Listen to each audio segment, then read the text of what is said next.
उत्तर प्रदेश में इस साल यानी कि 2025 में आपकी प्राथमिक शिक्षक भर्ती नहीं आएगी। इसके क्या कारण है, ऐसा मैं क्यों कह रहा हूं, इस वीडियो लेक्चर में हम लोग इस बात पर चर्चा करेंगे।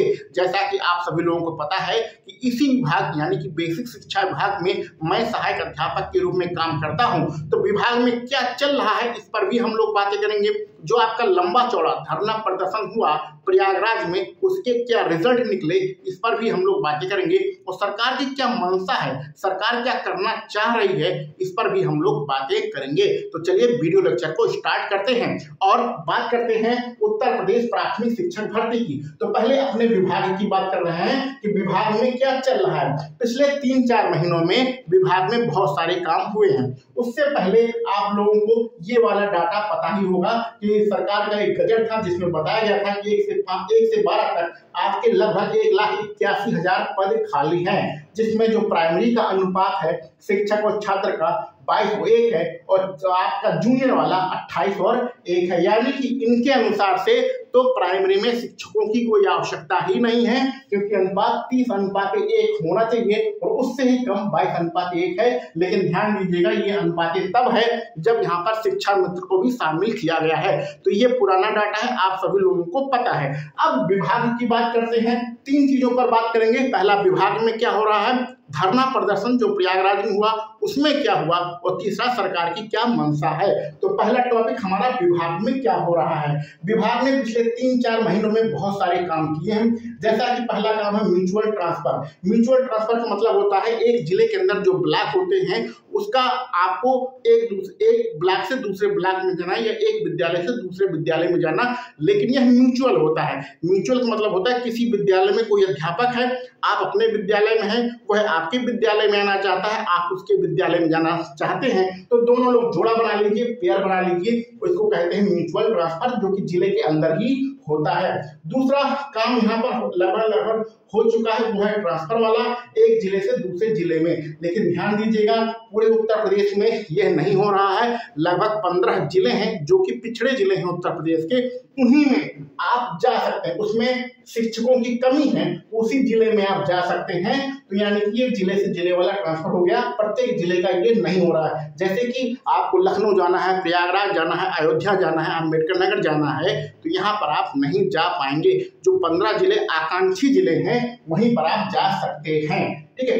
तीसरा काम जो कि 20 जून से स्टार्ट होने वाला है, जिले के अंदर ट्रांसफर वाला। तो एक ब्लॉक में आप काम करते हैं या किसी विद्यालय में काम करते हैं, उसी जिले में किसी दूसरे विद्यालय में आप जाना चाहते हैं, तो ये वाला काम यहाँ पर स्टार्ट होने वाला है 20 जून से। और सबसे जो खतरनाक वाला काम है जो सरकार ने किया है, स्कूल मर्ज करने का। तो स्कूल मर्ज करने का सीधा सीधा मतलब होता है स्कूल को बंद करना। स्कूल बंद हो जाएगा तो आपकी प्राथमिक शिक्षक भर्ती पर भी असर पड़ेगा, बहुत व्यापक असर पड़ेगा।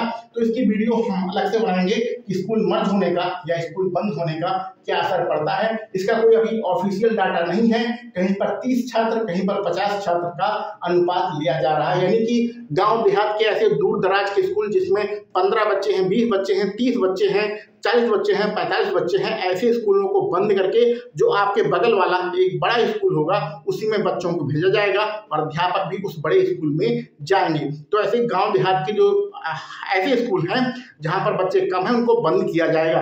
अब डाटा 30 बच्चों का लिया जा रहा है, 30 बच्चे से कम वाले विद्यालय बंद होंगे या 50 बच्चे से कम वाले विद्यालय बंद होंगे।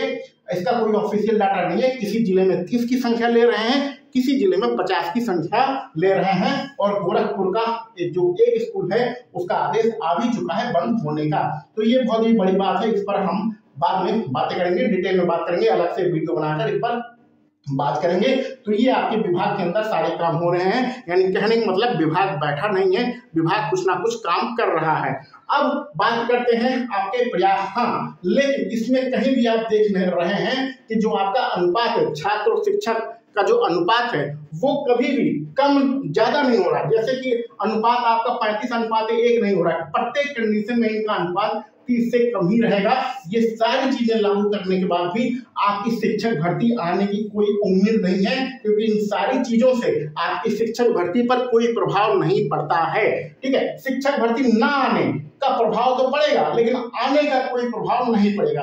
अब बात करते हैं प्रयागराज में जो आपका धरना प्रदर्शन हो रहा था, तो डीएलएड में भैया इतने छात्र हैं, इतने छात्रों ने इतनी गुटबाजी कर ली है कि उसका कुछ कहा नहीं जा सकता है। एक गुट कहता है कि धरना चल रहा है, दूसरा कहता है धरना बंद हो गया है। अच्छा, डीएलएड वाले पहले एक दूसरे से लड़ते हैं, पहले शिक्षा मित्र से लड़ेंगे, फिर बीएड वाले से लड़ेंगे, उसके बाद फिर आपस में ही लड़ने लगेंगे।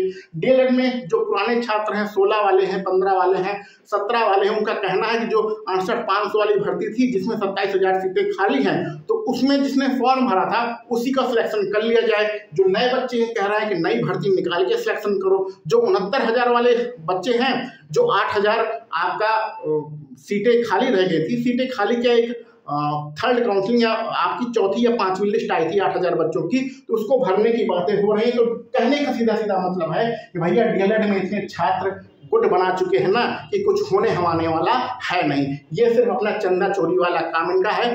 अलग अलग गुट बना लो, अलग अलग संगठन बना लो और चंदा लूटते रहो, यही इनका काम बचा है। ऐसे बहुत सारे हम लोगों ने आंदोलन देखे हैं। एसएससी वाला आंदोलन आप लोगों ने देखा है, सारे टीचर उसमें शामिल हुए, सारे बच्चे शामिल हुए और उसका जो फ्रॉड था, स्कैम था, वो पकड़ा गया। एसएससी पेपर कैंसिल हुआ। आरओ एआरओ का धरना प्रदर्शन आपने प्रयागराज में देखा है, पूरा सफल हुआ क्योंकि उसमें छात्र भी शामिल था और शिक्षक भी शामिल था। और यहाँ पर इतनी गुटबाजी है ना कि कोई टीचर अगर शामिल होना भी चाहे तो वह किस गुट में शामिल हो। अगर एक गुट में शामिल हो जाएगा तो दूसरा वाला नाराज हो जाएगा, क्योंकि इनकी इतनी डिमांडें रहती हैं ये आप कह नहीं सकते, ये आपस में ही लड़ने लगेंगे। तो किसी गुटबाजी में कोई जो शिक्षक है वो शामिल नहीं होना चाहता था।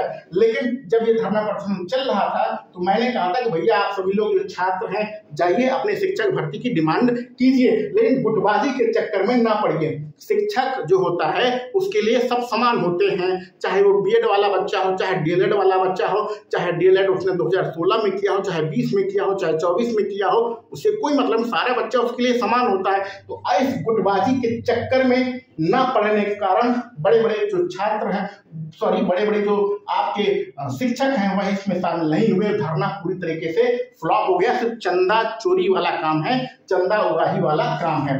अब बात करते हैं हमारा सरकार की। देखो सरकार क्या करती है, शिक्षा विभाग को आदेश देगी। शिक्षा विभाग क्या करेगा, उत्तर प्रदेश शिक्षा सेवा चयन आयोग को आदेश देगा। लेकिन यहाँ पर काम उल्टा हो रहा है। हम अपनी डिमांड किससे कर रहे हैं, उत्तर प्रदेश शिक्षा सेवा चयन आयोग से अपनी डिमांड कर रहे हैं। ये बेचारा आयोग क्या करेगा, ये तो कह रहा है कि हमें भैया कोई प्रपोजल नहीं मिला है भर्ती का, तो हम भर्ती कैसे कर लें। हमें जो अपनी डिमांड करनी है वो सरकार से करनी है। सरकार अगर चाह ले तो 24 घंटे के अंदर आपकी भर्ती निकल आएगी, चाहे 10,000 पद आए, चाहे 20,000 आए, चाहे 50,000 आए, लेकिन कुछ ना कुछ भर्ती तो आ ही जाएगी अगर सरकार ने चाह लिया। लेकिन हम अपनी डिमांड इस विभाग से कर रहे हैं। ये बेचारा विभाग करेगा ही क्या, इसे शिक्षा विभाग से कोई प्रपोजल नहीं मिला है तो ये कैसे विज्ञापन निकालेगा। और शिक्षा विभाग क्या कर रहा है आपको पता है, ये ट्रांसफर में ही व्यस्त हैं। इनके पास छात्रों का जो डाटा है उसके अनुसार अभी कोई आपकी प्राथमिक शिक्षक भर्ती आने की उम्मीद नहीं है। तो हमें क्या करना, हमें लड़ाई इस गवर्नमेंट से लड़नी है, इस सरकार से अपनी डिमांड करनी है। ये अगर चाह लेगा तो 24 घंटे के अंदर आपका नोटिफिकेशन आ जाएगा।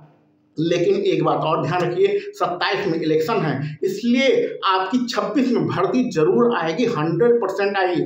26 में भर्ती जरूर आएगी, चाहे वो 20,000, 25,000, 30,000 पदों के लिए ही आए, लेकिन भर्ती जरूर आएगी। अभी कितनी सीटों पर विज्ञापन आएगा इसकी बात नहीं करना, पहले विज्ञापन आए तो कहने का सीधा सीधा मतलब है ये आपका जो 2025 बीतने वाला है, 6 महीना तो बीत गए, 6 महीना और बचा है। तो 2025 में ऐसे कोई लक्षण दिख नहीं रहे हैं कि आपकी उत्तर प्रदेश में प्राथमिक शिक्षक भर्ती आ जाए, क्योंकि कोई चाहता ही नहीं है। बीएड वाले तो पहले से ही बाहर हो गए और डीएलएड वालों को आपस में लड़ने से ही मौका नहीं मिल रहा है। पहले चंदा उगा लो, 2-2 हजार रुपया चंदा ले लो, करोड़पति बन जाओ और किसी पार्टी से टिकट लेके, विधायकी का टिकट ले लो, विधायकी करना मिले तो जिला पंचायती ले लो, अरे प्रधानी ही लड़ जाओ। बच्चों का जो रुपया है उससे अपनी प्रॉपर्टी बनाओ। यही इन डीएलएड के जो गुटबाजी चल रही है यहाँ पर यही हो रहा है और कुछ नहीं हो रहा है। आप लोग भी जानते होंगे डीएलएड में कितनी गुटबाजी है और डीएलएड के जो अपने आप को स्वघोषित नेता कहते हैं उनके पास कितनी प्रॉपर्टी है, बड़ी बड़ी गाड़ियों से चलते हैं वो लोग, ये बड़ी बड़ी गाड़ियों। हम लोग तो अध्यापक हैं, लगभग 60,000 वेतन है, 60-65,000 वेतन है, अभी 20 लाख 15 लाख की गाड़ी खरीदने की औकात नहीं हुई है, अरे 10 लाख की भी गाड़ी खरीदने की औकात नहीं हुई है। लेकिन ये जो हमारे छात्र नेता है ये इतनी बड़ी गाड़ियों से चलते हैं जिसका नाम भी मुझे याद नहीं है। तो गुटबाजी के चक्कर में पूरा अपना धरना प्रदर्शन हो गया खत्म, और सरकार को कुछ लेना देना है नहीं, विभाग अपने में ही मस्त है। यानी ये जो सारे काम है विभाग अपने में ही मस्त है, सरकार को कोई टेंशन है नहीं। और आपका जो ये जो वाला धरना प्रदर्शन वाला यानी डीएलएड के छात्रों वाला है, ये लोग चंदा चोरी में ही मस्त हैं। तो कुल मिला के सब लोग आपस में ही मस्त हैं। और छात्र क्या करें, छात्र इंतजार कर रहा है बिहार में शिक्षक भर्ती का, डीएसएसबी का इंतजार कर रहा है, केवीएस का इंतजार कर रहा है, नवोदय का इंतजार कर रहा है। छात्र इन सारी शिक्षक भर्तियों का इंतजार कर रहा है और पूरी तरह से उम्मीद टूट चुकी है उत्तर प्रदेश में सुपर टेट और यूपी टेट को लेकर। तो बातें बहुत सारी हैं, बाकी बातें बाद में करेंगे, ज़्यादा बकवास करने से कोई फायदा नहीं है। आपकी इसमें क्या डिमांड है, आपकी इसमें क्या राय है, आप इसमें क्या सोचते हैं, कमेंट बॉक्स में जरूर लिखिएगा। चलिए मिलते हैं अगले वीडियो लेक्चर में।